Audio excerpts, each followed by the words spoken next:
Alright folks, welcome back to another geometry video. Today, section 10.5. So, when we look at angles in circles, we've talked about a couple different ways we can have an angle inside of a circle. One way that we've talked about an angle could be inside of a circle is with a central angle. Remember that a central angle is what happens when you have an angle right in the middle of your circle, goes through the center. If your angle is right in the center of a circle, we know that the arc measure, its corresponding arc, is the same measurement. Angle A is the same as arc BC. Similarly, we've talked about inscribed angles as well. When you have an angle that's on the edge of a circle, that's inscribed. So, the rule of an inscribed angle is the measure of the angle is half the measure of the arc. If the arc here, CD, is 140 degrees, the angle is 70, because we cut it in half. What we're going to learn today are a couple other angles that we could have in circles and how they relate to the arcs. Just remember, an angle is always going to be related to its corresponding arcs in some way. Let's start with the tangent and intersected chord theorem.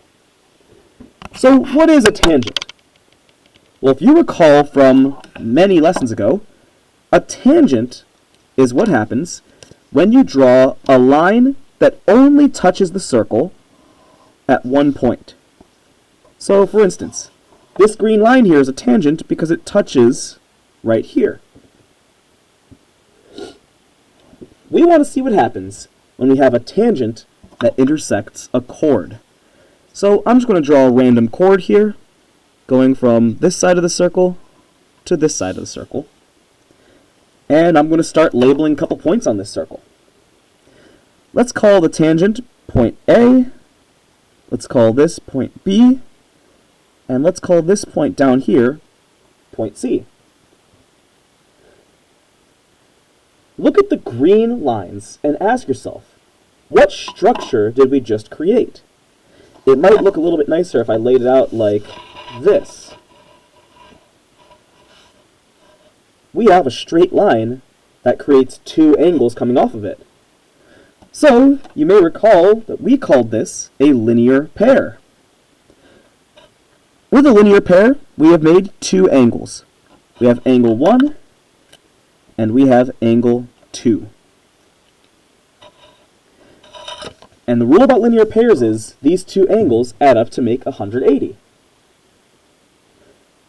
But let's look at the arcs that are also created. We've created arc BA that goes around this side, and arc BCA, the major arc, that goes all the way around this way. And that means we've created 360 degrees of arcs. Because all the arcs add up to 360, and because both of the angles add up to 180, when we compare them, we can say that the measure of the arc should be double the measure of each angle. So for instance, if I just gave you that the measure of arc BA was, I don't know, let's call it 100 and, yeah, let's call this 120 degrees. If the measure of the red arc is 120 degrees, we know that the measure of angle 2 would have to be half of that. Angle 2 would be 60 degrees. Since the measure of a full arc is 360, and this minor arc is 120, we know that the major arc, BCA, would be 360 minus 120, which is 240 degrees. And, once again, the angle is half of that. So angle 1 would be 120 degrees. The idea is, angles and arcs are linked. They depend on each other. So, let's write out the full theorem at this point. The tangent and intersected chord theorem says, if a tangent and chord intersect, then each angle formed is 1/2 its intercepted arc. Each angle formed is 1/2 of its intercepted arc. As a reminder, an intercepted arc is an arc that is in between the arms of an angle. So for angle 2, the intercepted arc is the arc in between points B and A. If we were talking about angle 1, the intercepted arc would be the arc between B, C, and A. So let's take a look at exercise 1. We have a line that is tangent to the circle, and we have to find the measure of each angle or arc based on that. So first things first. In this problem, if we know that M is a tangent and AB is a chord, we can use the tangent and intersected chord theorem to help us find the measure of angle 1. Just remember, to find an intercepted arc, start by looking at what your angle is. Angle 1 is this. Your arc is the arc that is trapped inside of that angle that goes from one arm to the other. We have arc AB here. That's 130 degrees. If arc AB is 130 degrees, then we know the angle is going to be half of that, because an angle is always, well, specifically in this situation, an angle is half the measure of its arc. Half of 130 is 65 degrees. So the measure of angle 1 is 65 degrees. We can also go in reverse. For instance, here, this time we're given the angle measure and we're asked to find the arc, LJK. To do this, start by identifying what arc you're looking at. LJK is this big red arc here. Then figure out which angle intercepts this. Inscribes this. This angle here, K to L to, I guess, the bottom of the page, is going to be that angle. So if that angle is 125 degrees, the measure of the arc is going to be double the measure of that angle. It's going to be 2 times 125, which gives us 250 degrees. This is a 250 degree red arc.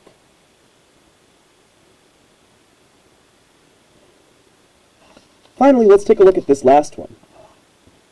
This last one is asking for the measure of arc XY. But I'm having some trouble figuring out which arc is the minor arc.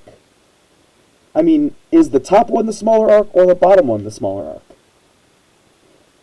It's kind of hard to tell, but most people will be able to tell that the top arc is going to be smaller. But let me show you a method that we can use even if we can't figure that out, if we can't see that one's clearly smaller than the other. Note that the inside angle here, specifically the inscribed angle here, is 80 degrees. Since our angle here is 80 degrees, we know that it's going to be smaller than half of the linear pair. That means its arc is going to be smaller than the other arc. We now know that this top arc is the smaller of the two, or the minor arc, XY. So once again, an arc is twice the measure of the angle. So if we have an angle that's 80 degrees, we can just do 2 times 80 to get our answer. The measure of this arc is 160 degrees. Very nice. Before we move on, I'd like us to take a look at this little blurb up here, because this is going to inform what we do for the remainder of the lesson. Whenever you have two non-parallel lines crossing, there are 3 places the lines could cross. If the lines cross on the circle, what kind of angle do we get? Well, we know what that's called. We know that this is called an inscribed angle. It's something we've already talked about. However, these other two situations could also happen. Maybe the two lines intersect inside the circle. We don't really have a name for this angle since it's not in the middle of the circle, it's just inside of it. If it was right in the middle of a circle, that would be our good old friend, the central angle. But it's not. It's just at a random spot in the middle. You're going to hear me call this angle the inside angle. And if you have the two lines cross outside of the circle, this is going to be called the outside angle. And there are different formulas to figure out what these angles are. But no matter what, remember, angles are always related to the arcs they intercept. If your angle is right in the middle, the two angles are exactly the same. If your angle is on the edge, it's going to be half the measure of the arc. So anywhere else is probably going to be somewhere that's not exactly the same and not exactly half. This is where we're going to get the angles inside the circle theorem. So here's what I'd like us to do.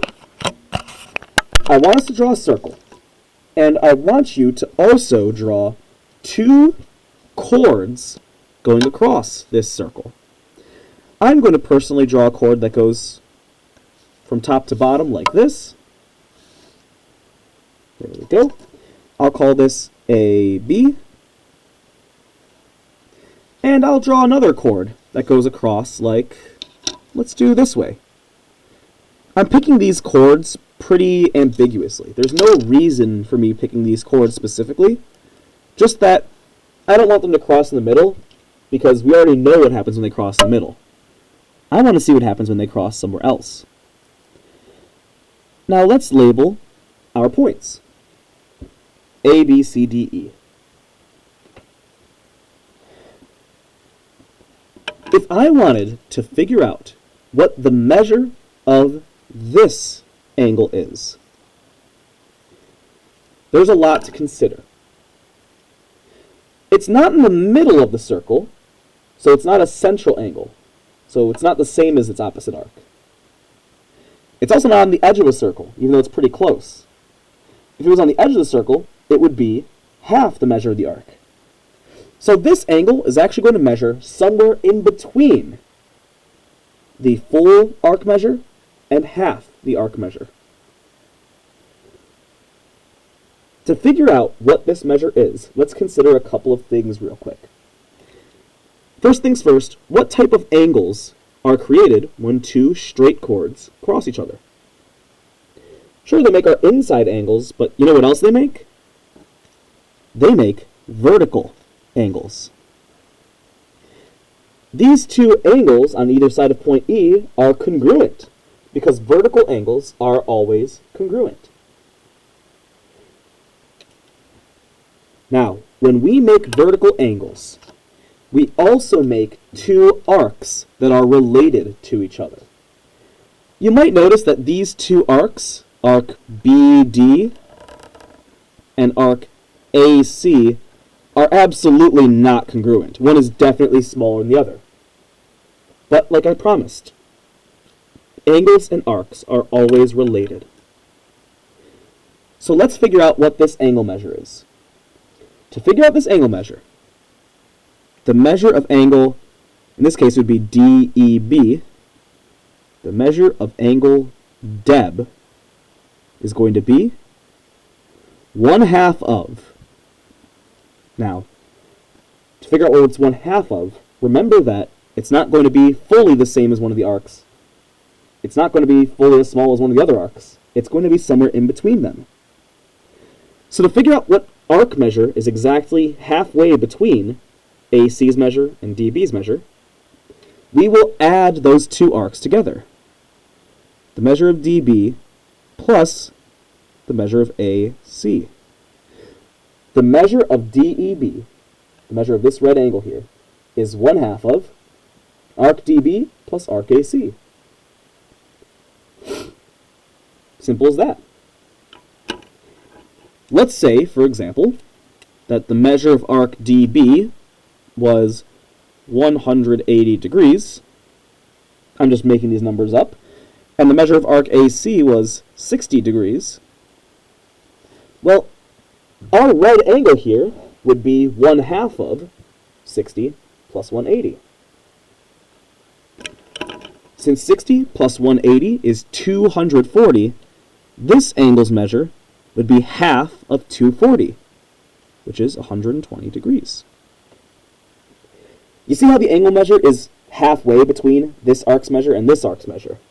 Because 120 is halfway between 180 and 60. That is the angles inside of a circle theorem. To find any angle that is inside of the circle, we can use this theorem. It says, if two chords intersect inside a circle,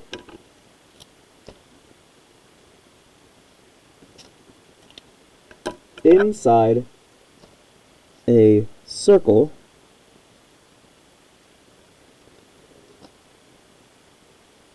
the measure of each angle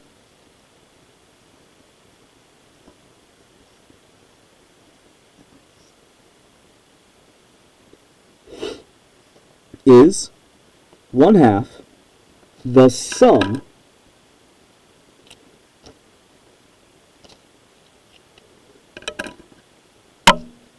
of its, and I'm going to call these vertical arcs.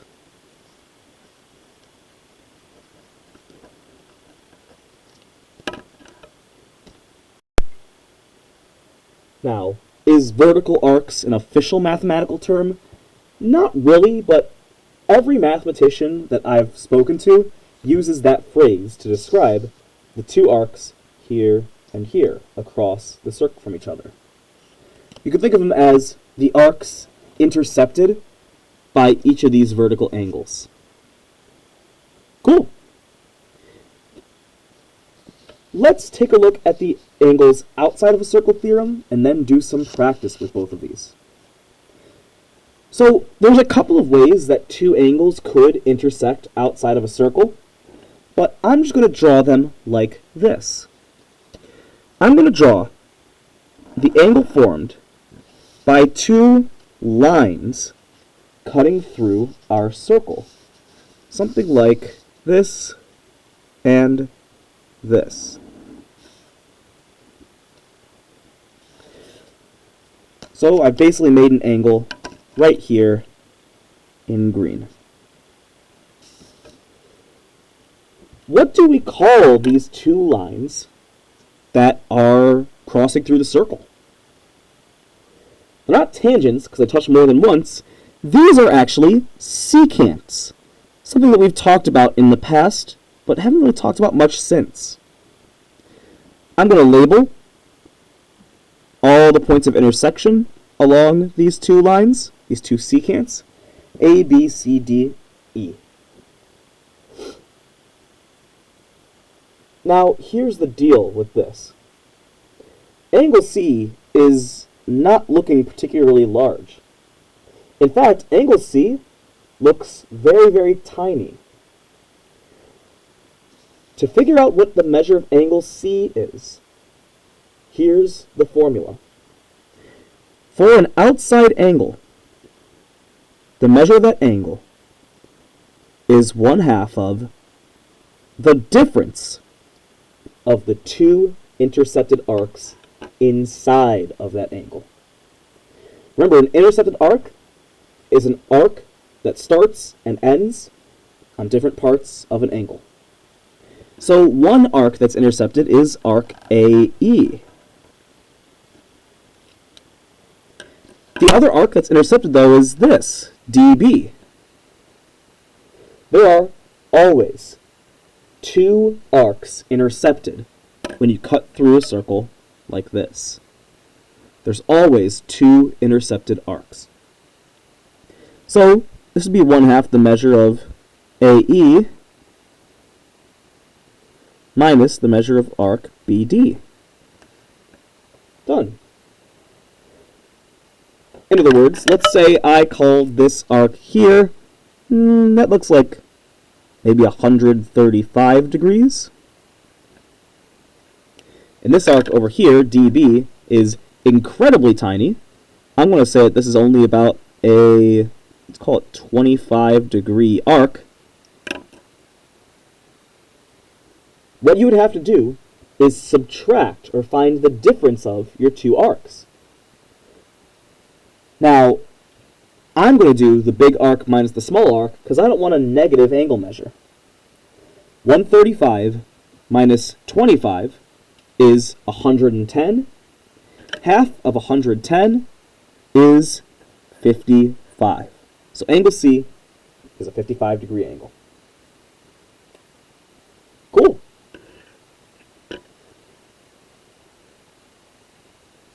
So let's do the definition here, and then I'll show you a diagram that might help us understand it a bit better. But the angles outside of a circle theorem says this.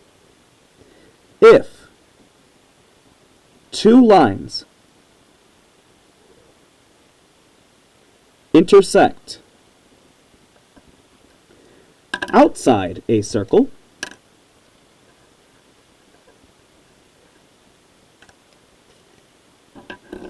outside a circle, the measure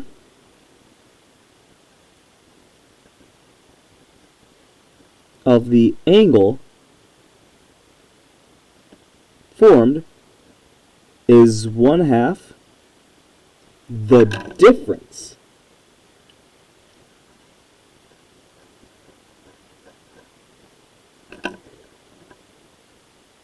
of its intercepted arcs. Perfect.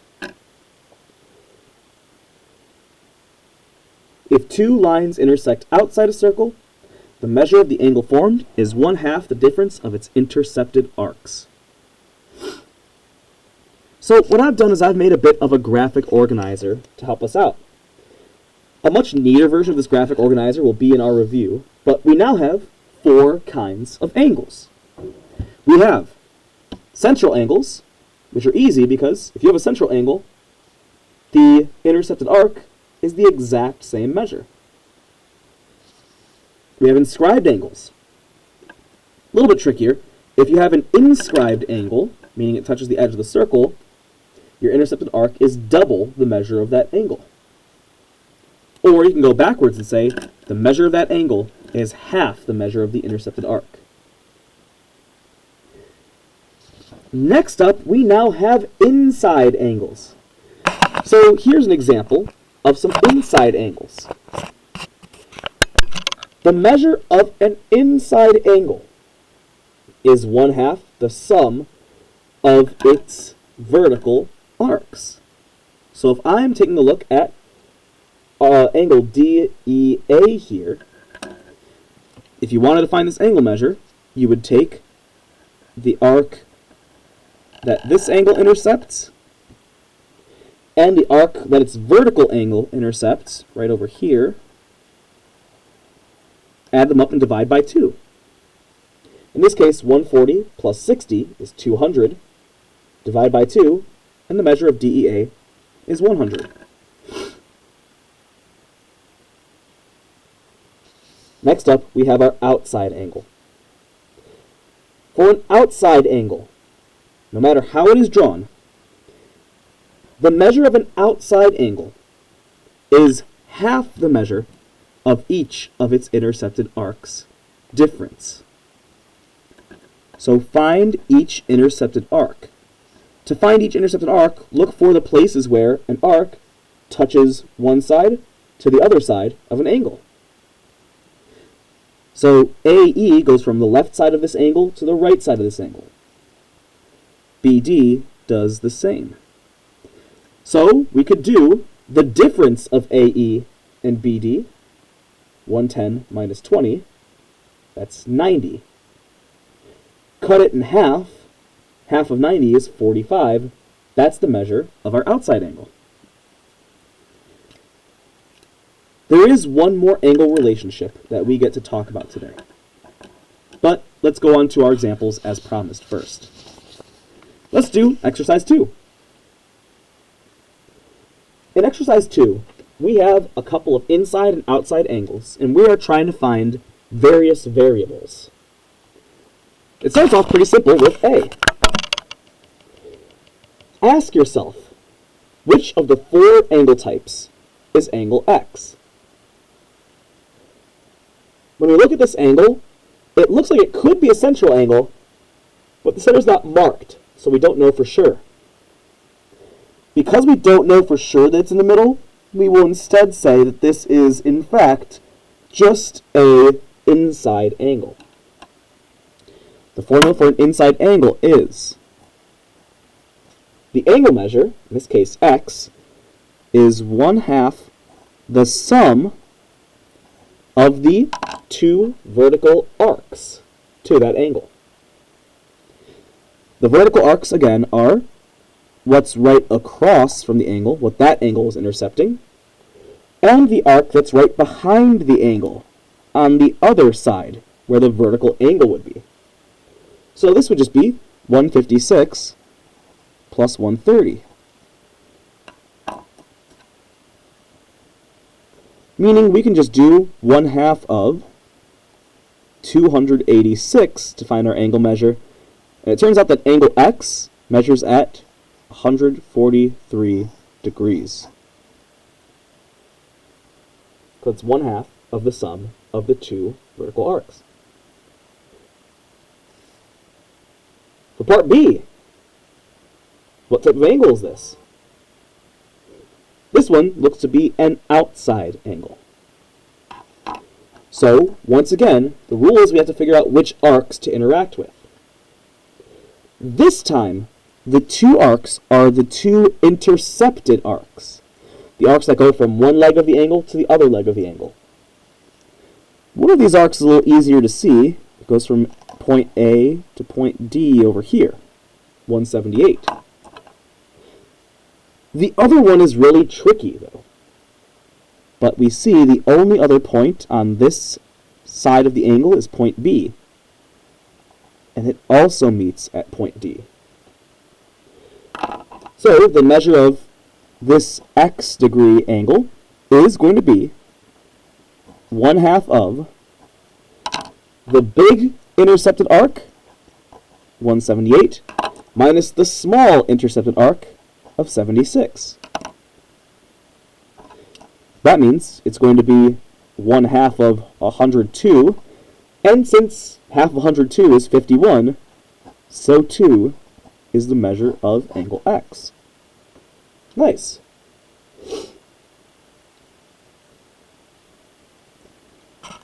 Problem C is a little bit tougher. I'm going to give you a hint for problem C, but I do want you to try this one on your own. And here's my big hint. We are not given the vertical angles to the arc that we're trying to find. No matter what, we do know that if we could find this vertical angle, I'll call it x, for instance, we know that x would equal 1/2 of the 2 angles, the 2 arcs that are vertical to it, 95 plus y. If we could figure out what angle x is, we could plug it into the formula and solve for y. So pause the video and see if you can figure it out.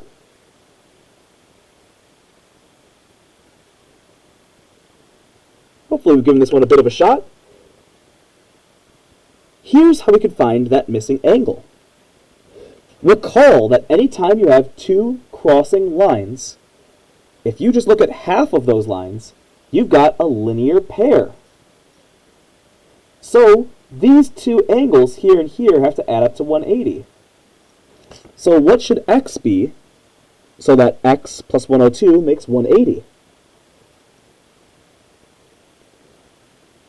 X has to be 78 degrees. So we can now use our formula. 78 equals 1/2 95 plus y. And we're trying to solve for y. So we need to use our algebra skills to solve this. The first thing I'd like to get rid of is this 1/2, so I don't have to worry about parentheses anymore.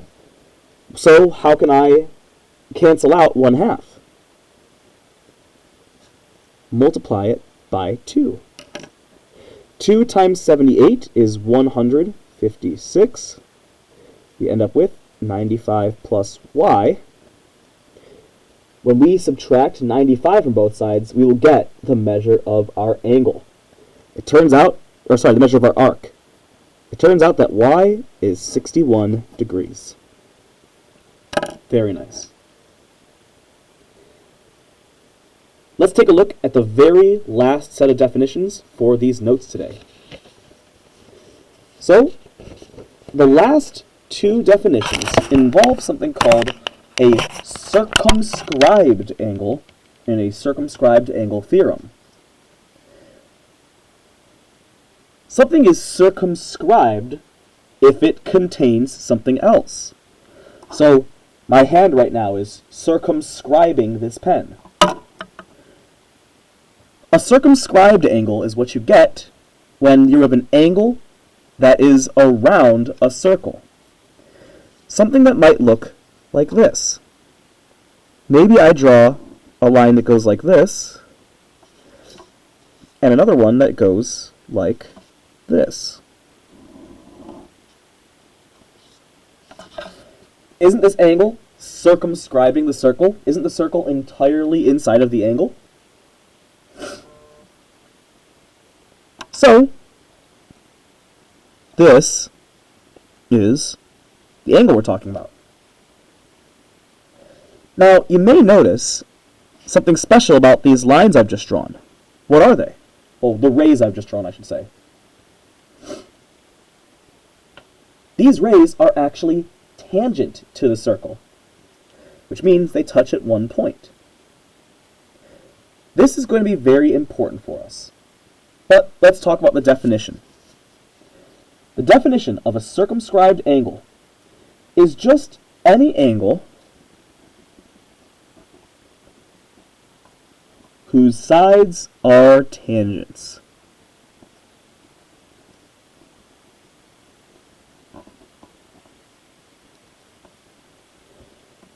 It's an angle whose sides are tangents. Now, with this, there is sort of a strange set of rules here. Not difficult rules, but strange. Because the circumscribed angle theorem has two ways to set it up. The first thing we could do is we could take a look at this as our circumscribed angle and look across from the angle to the intercepted arc. One rule that we can use for this, for a circumscribed angle, is the measure of your circumscribed angle is 180 minus the intercepted arc.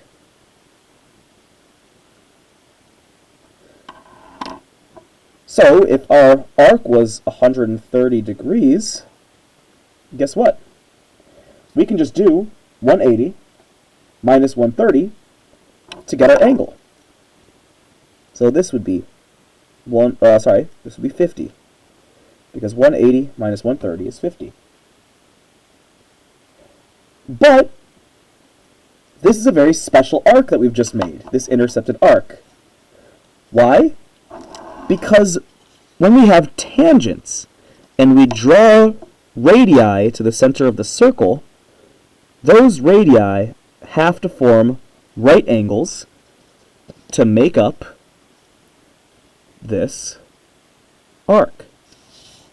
So we'll have a right angle here and a right angle here. Why does it matter? Well, because we also now can use the central angle. Keep in mind that the central angle and its corresponding arc are always going to be the same. So it doesn't matter if you do the measure of angle B is 180 minus the arc. You could also do the measure of angle B is 180 minus the central angle D. And you'll get the same answer. So, the circumscribed angle theorem tells us this. The measure of a circumscribed angle is 180 minus its intercepted arc, or 180 minus the central angle.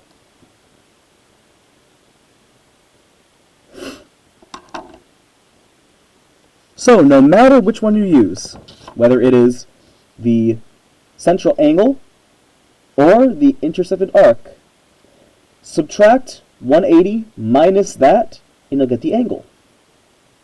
Do 180 minus the angle and you'll get either your arc measure or your central angle back. Let's use that information to help us out with the next couple examples. Example 3 tells us to find the value of x, and all we are given in this diagram is the central angle, 135. But remember the rules about circumscribed angles.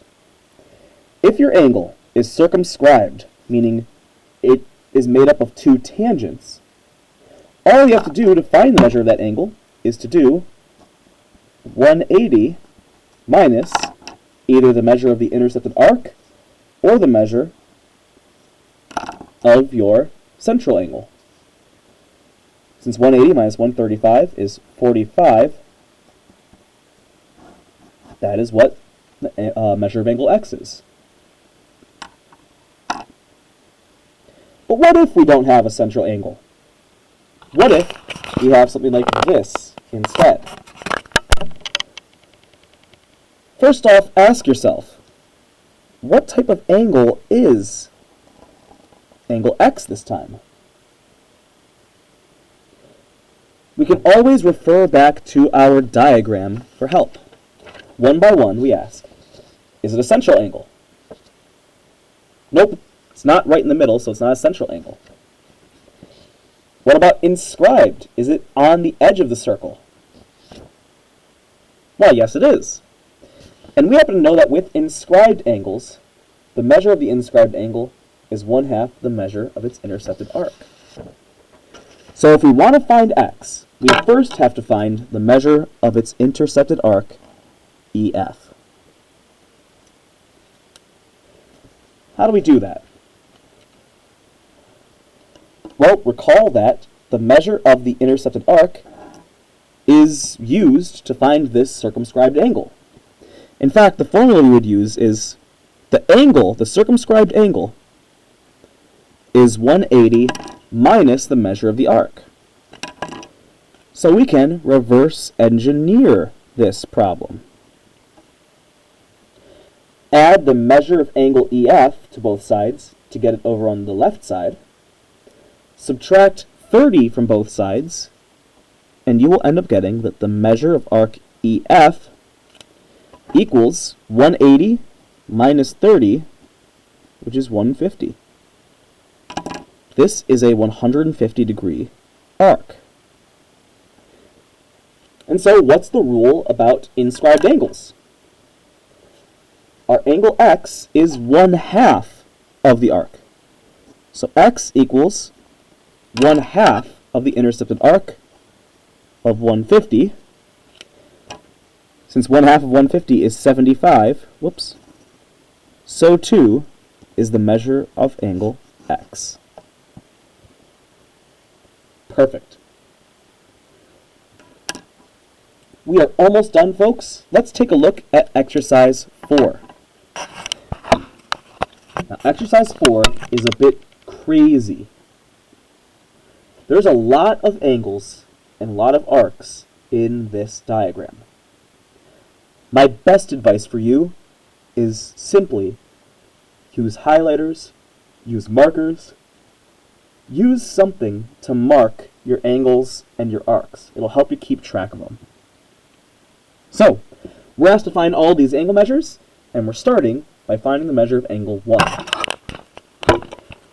The first question I always recommend asking yourself is, what type of angle is angle 1 if it stretches all the way from here to here?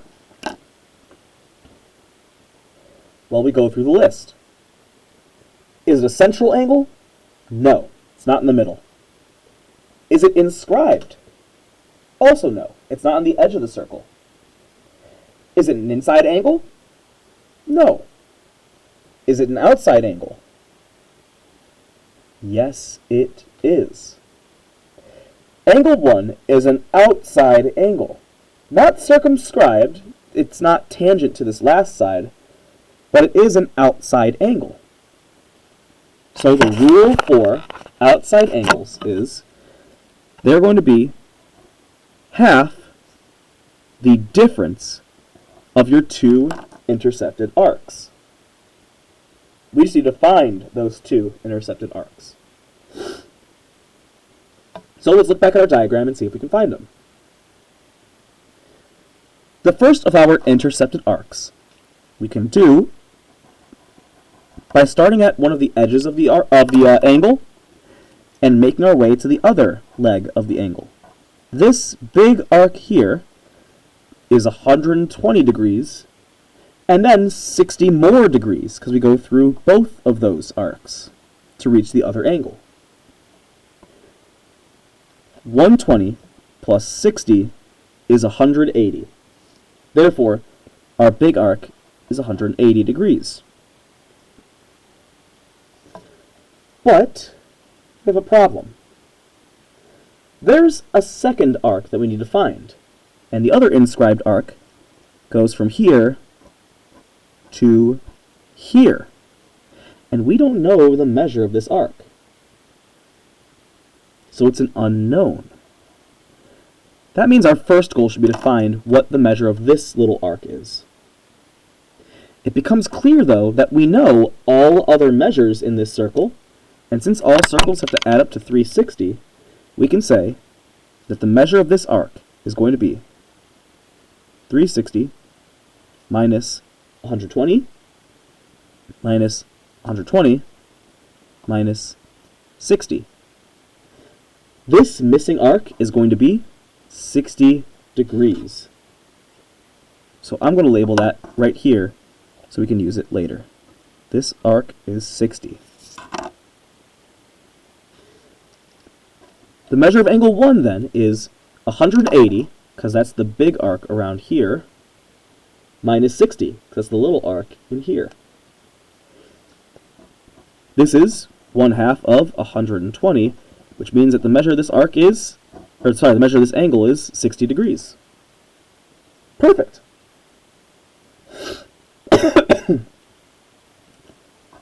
Let's take a look at angle 2.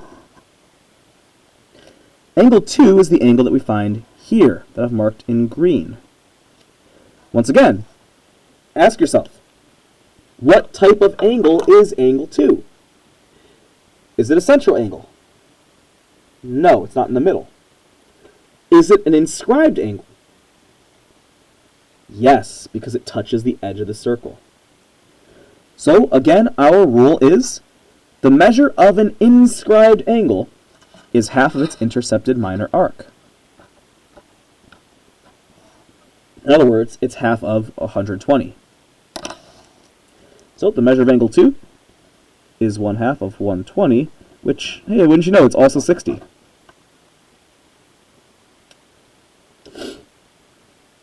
Last, most certainly not least, we have the measure of angle 3.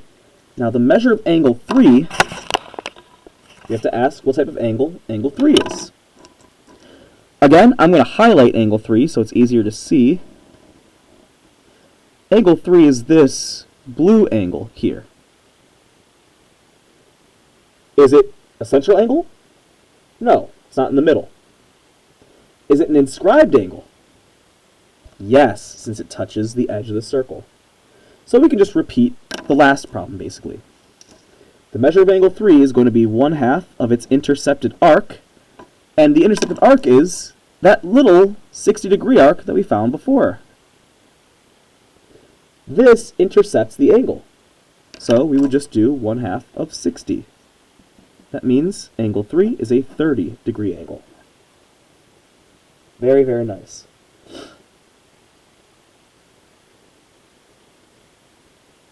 At this point, we now have one example left. And I'm going to let you know this example is a bit tricky because we will have to use some skills we learned last unit, some trigonometry. We're going to be working with triangles. The northern lights are bright flashes of colored light above the Earth. A flash occurs 150 miles above the Earth at point C. And we need to find the measure of arc BD, this red arc here, which is the portion of Earth where the northern lights are visible. It's a tricky undertaking, especially because the diagram kind of sucks. So allow me to redraw this diagram while I talk about it. Point A is labeled at the middle of our Earth. And point C is where the aurora borealis is, the northern lights.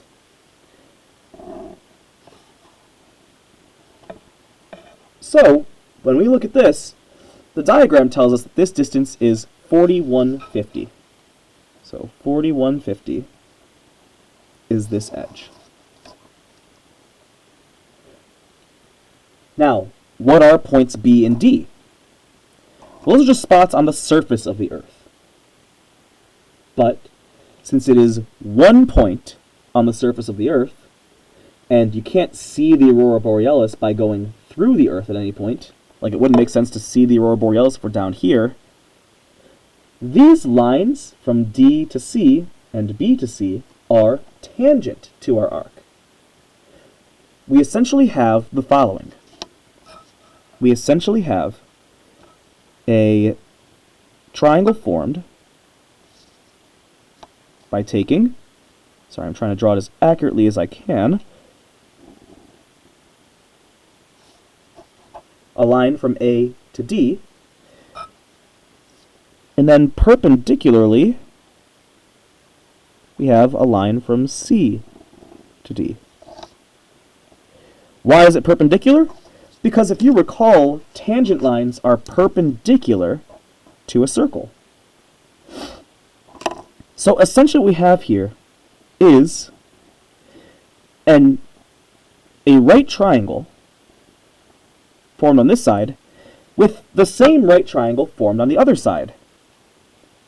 So I'm going to draw this one in dotted and dashed lines since I don't actually think we're going to need both right triangles to solve this problem.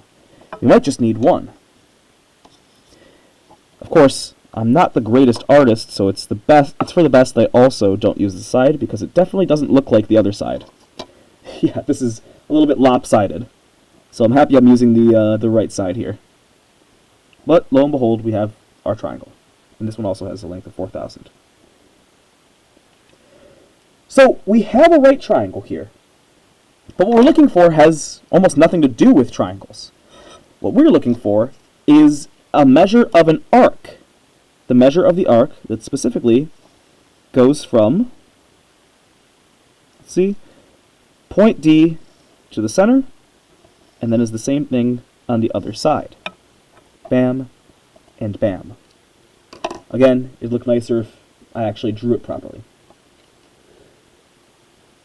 So really what we're trying to do here is just find half of the arc and multiply it by 2. How can we find this arc? Well, we need to once again ask ourselves, what types of angles are we dealing with here? And if I just look at this half of my diagram, this right half, this angle is at the center of the Earth at point A. This angle is a central angle. So if we can find this central angle, we will know what this arc is, because it is true that a central angle matches the angle of its corresponding arc. Double the angle, and you've got the full arc, the full portion of Earth for which the flash is visible. Let's do it. How do we find this mystery angle, angle X? In right triangle trigonometry, we learned if you have a right triangle, you can use trigonometric functions like sine, cosine, and tangent. So, from this angle, angle X, we ask ourselves, do we know the opposite sides, the adjacent sides, or the hypotenuse? In this case, the opposite side would be up here. We have no idea what that side is. But we do know that the adjacent side is 4,000, and the hypotenuse is 4,150. Adjacent and hypotenuse, we can use cosine for that, because it goes so ka toa. So we can say the cosine of angle X is going to equal the adjacent 4,000 divided by 4,150. And we just have to solve for X. How do we do that? Well, recall that to find a measure of an angle, we have to use an inverse trigonometric ratio. In other words, we can move the cosine to the other side of the equal sign by making it an inverse cosine. The inverse cosine of 4,000 over 4,150 will equal our angle X. So we will have to use our calculator for this for sure. If I take a look at my calculator here, and I type in the inverse cosine of fraction 4,000 divided by 4,150, I get 15.45. So we can say that X is approximately 15.45 degrees. If the measure of angle X is 15.45 degrees, that means that this half of the arc is 15.45 degrees. So what is the entire arc from B to D? Double that. It will be double 15.45. So we can say that the measure of arc BD equals double 15.45, which is 30.9. The northern lights can be seen in an arc 30.9 degrees across. That will conclude our 10.5 notes for today. Thank you so much, everybody, and have a fantastic rest of your day.